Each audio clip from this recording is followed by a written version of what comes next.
you're not professional, have duct tape on your stuff. That's why I use Gorilla Tape.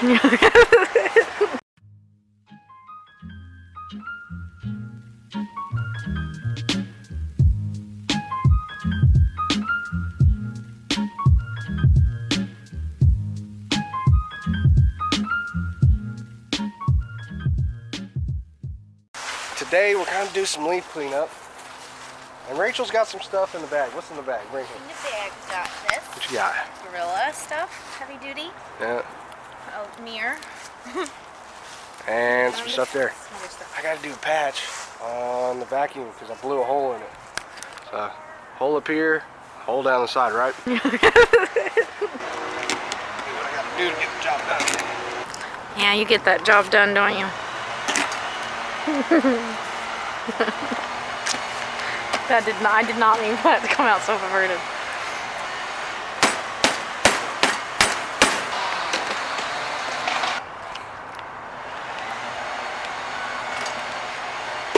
That'll do, pig.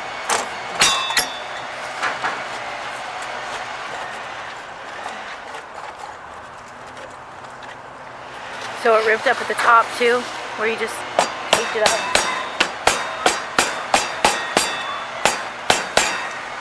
Wondering why I don't just weld something.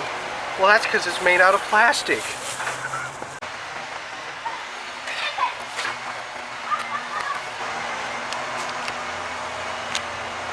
Get ready for deep penetration.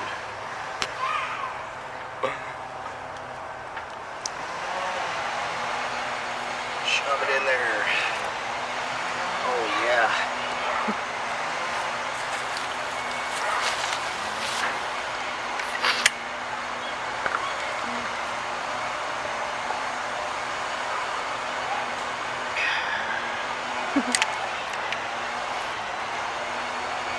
Well, I put on that glove so I wouldn't get it on my hands. Knock it out on my hands.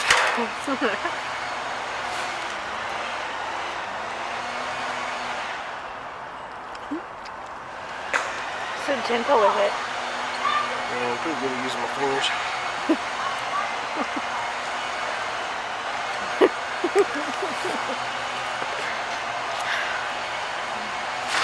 Get serious, Rachel. We've got a job to do. It's so distracting.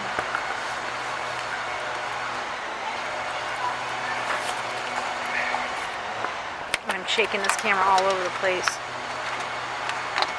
You're gonna get sick watching it. Yeah, it's probably unusable footage. It's okay. There's a tripod in the truck.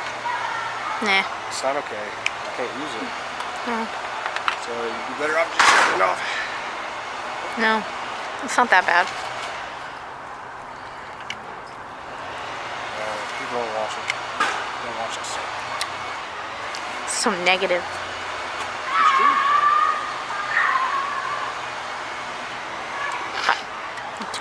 Alright, so I've got that temporarily rigged up. Piece of metal, Gorilla glued down, construction adhesive, whatever. And then I taped over it just to kind of help hold it while we're using it. If it works, it works. If it doesn't, it doesn't. And then I had my fellow Juggernaut landscaper stop me. They're taking down a tree right now. They're doing a leaf cleanup. They're on it, man. Check this dude out.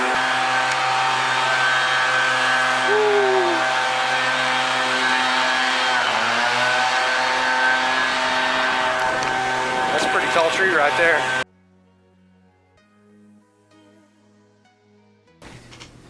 How do you guys like that little white trash fix there? No, I'm just kidding. I call it adaptive engineering. I didn't come up with that. I'm not that creative. That's something that was that I heard a lot at the factory when I worked at the factory, because I couldn't say it a different way and still be politically correct. Anyways, moving on. So on this cleanup, obviously it's a massive amount of leaves. If you didn't notice, doesn't really look like it's that thick, but it's pretty thick. So what I'm doing with the mower here is actually doing like a 50% shred, where I'm just kind of using the mower to push it over to make it easier. And to be honest with you.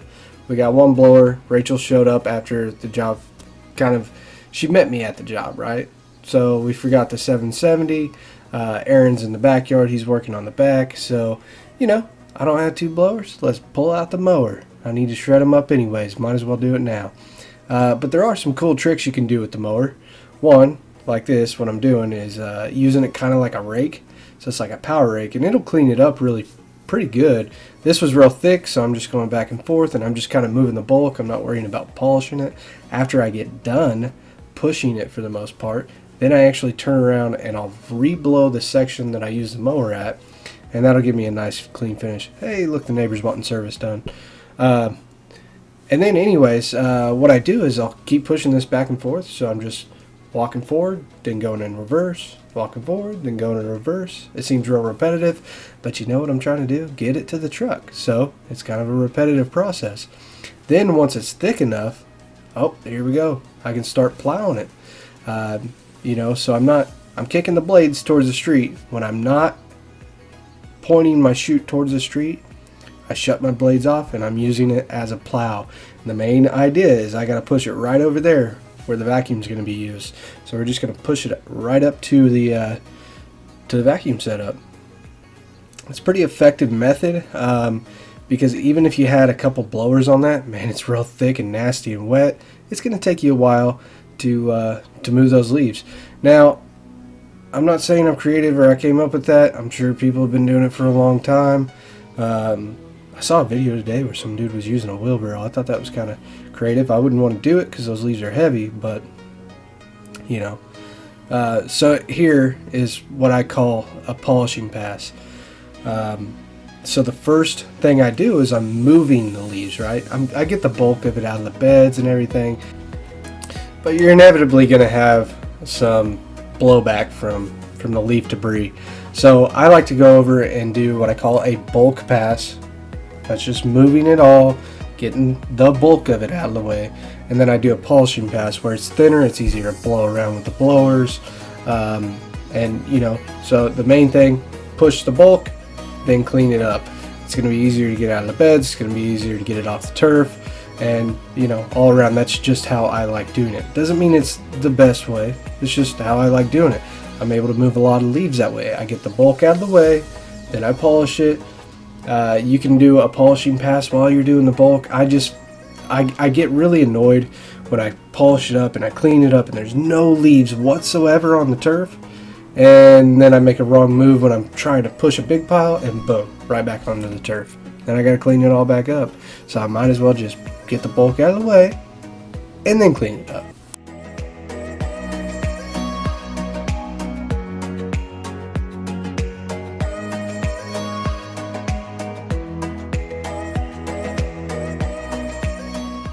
And this is kind of what I was talking about. You can just see how much smoother it pushes across. It's a lot easier. In this case, I'm just getting the front yard. Aaron's on the backyard. We're actually going to be going back over the front yard. It was really, really windy this day. There was like, if you're from the area, there's like a real strong straight wind that happened that night and stripped all the leaves out of the trees. So kind of good and kind of bad at the same time. But yeah, we were just fighting the wind. A lot of companies doing leaf removal in the area were actually shut down because of the wind that day. We were just dumb enough to go ahead and get one done. I got lucky that it worked out all right, but sometimes, man, when the wind's like 30 plus miles an hour, you got crazy gusts, it's just blowing right back in your face, and you get on a job and you have to call it. I don't like doing that. If I get to the job, I'm gonna crush it. I'm gonna make it happen. It's just kind of the way I am. So we didn't really start catching the wind until, you can see it kicking in now. Towards the end of the job, that's when it started kicking in real hard. So, just is what it is, man. You gotta contend with the elements, the weather. In the spring it's rain and cold temperatures. In the winter it's cold temperatures. In the summer it's really, really hot and probably rain. You're probably miserable and getting heat rash or whatever it might be. And in the fall, it's the wind and rain and, dust if it's dry. It's all sorts of stuff that you're dealing with It's just part of the job, man. So, I mean, it's not the funnest work in the world. So if it's your first year, just expect there's going to be times where you don't enjoy it that much. But overall, if you like this type of work, I think the positives outweigh the negatives. There's times where I'm like, man, I really don't want to do this anymore. Especially in the winter, man. When it's real cold, and in the summer when it gets real hot. That's the time period where you're like, man, I don't know if I made the best life decisions right now. I'm doing this work, and I'm going, it could be easier somewhere else. That just kind of is how it is, man.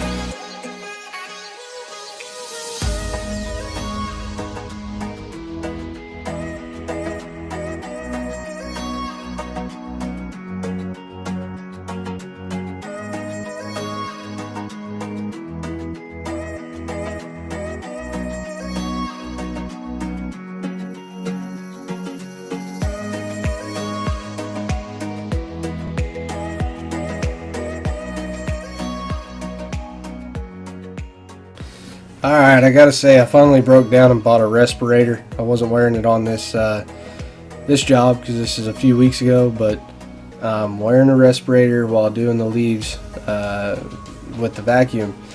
Man, it's been very dry this year. There was a little bit of moisture in the leaves that day, but for the most part, they've been super dry, which has been great.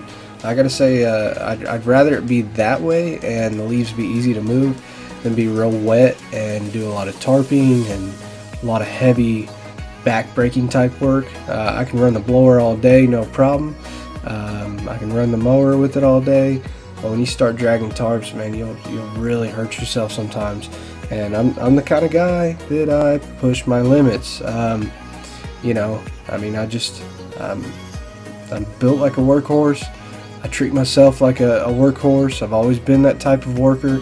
And I really got to watch it for myself, because I mean, you got to think, if you're the solo operator or you're the main guy in your business, one of those days, man, you got the law of Murphy, and you might get out there and you're working, and you got the Mack truck situation where basically you roll your ankle or you hurt your back, or there's a lot of things that can happen to you.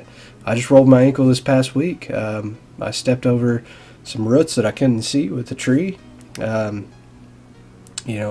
root system was popping out of the ground a little bit, and I rolled my ankle. Luckily, it wasn't that bad. I'm still able to work, but there's been times where I was real bad and I had to work through it.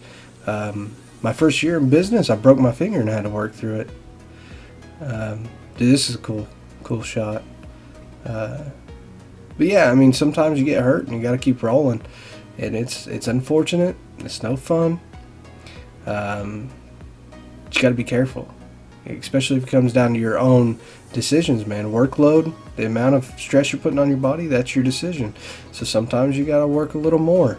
By that I mean not harder, but make an extra trip or whatever it might be. And that's stuff that I'm finally just figuring out, man. I'm young, but I'm getting a little older. It's I put a lot of stress on my body. This is very, very hard work, and it's something that you're going to be doing for a long time, probably. I don't have a backup plan. It's make this work, or figure something else out in business.